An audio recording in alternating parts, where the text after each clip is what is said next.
Mapagpalang umaga po sa ating lahat mga kapatid ko kay Kristo. Ako po si Frederick Santander ng Tribes Bicol at ang ating pagkain espiritual sa araw na ito ay hango po sa aklat ng Romans chapter 5 verse 3 hanggang 5. Sabi po dito sa 3, hindi lamang iyan, ikinagagalak din natin ang mga kahirapang ating tinitiis dahil alam nating ito'y nagbubunga ng pagtatiyaga. Sa 4, at ang pagtatiyaga ay nagbubunga ng mabuting pagkatao, at ang mabuting pagkatao ay nagbubunga ng pag-asa.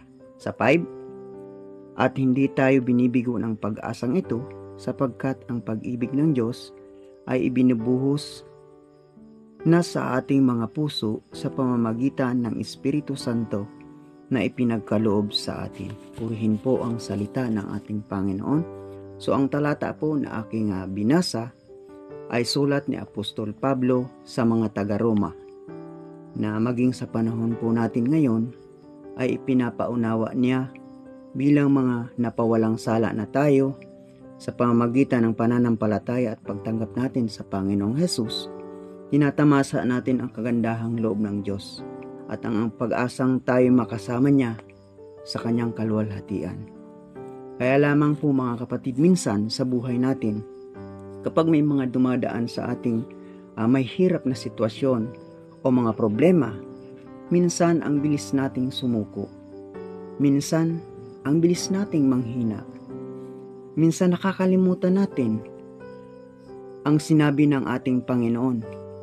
Anong sinabi po ng ating Panginoon? So, nandun po sa verse na aking binasa na dapat po ikagalak natin kung tayo ay may mga paghihirap na tinitiis dahil alam natin na ito'y nagbubunga ng pagtatiyaga. At dahil po sa pagtatiyaga ay nagbubunga po ito ng mabuting pagkatao. At ang mabuting pagkatao po ay nagbibigay sa atin ng pag-asa. So, mga kapatid, so napakahalaga po na dapat po anuman po ang pinagdadaanan natin sa ating mga buhay bilang mga lingkod ng Panginoong Hesus.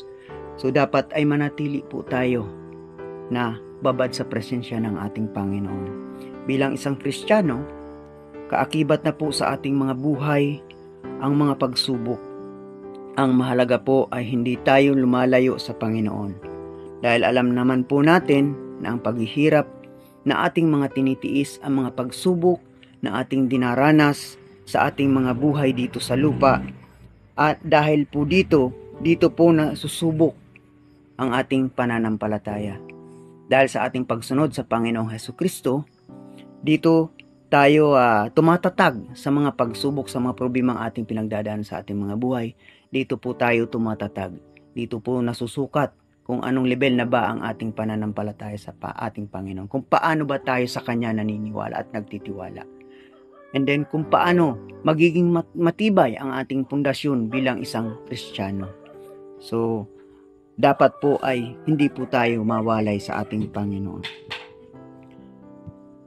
Bilang lingkod ng Diyos, alam naman natin na dahil sa pag-ibig ng Diyos sa ating mga buhay, sa bawat isa sa atin, dahil sa kanyang pag-ibig na ibinubuhos sa ating mga puso, sa pamamagitan ng Espiritu Santo na ipinagkaloob sa atin, na siya nagbibigay sa atin ng lakas, na siya nagbibigay sa atin ng pag-asa, na siya nagbibigay sa atin ng lahat-lahat sa ating mga buhay.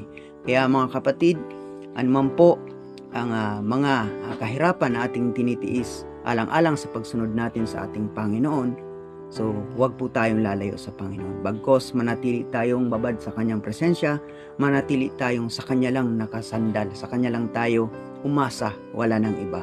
Purihin po ang Diyos sa buhay ng bawat isa. Isang magandang umaga pong muli mga kapatid. To God be the glory.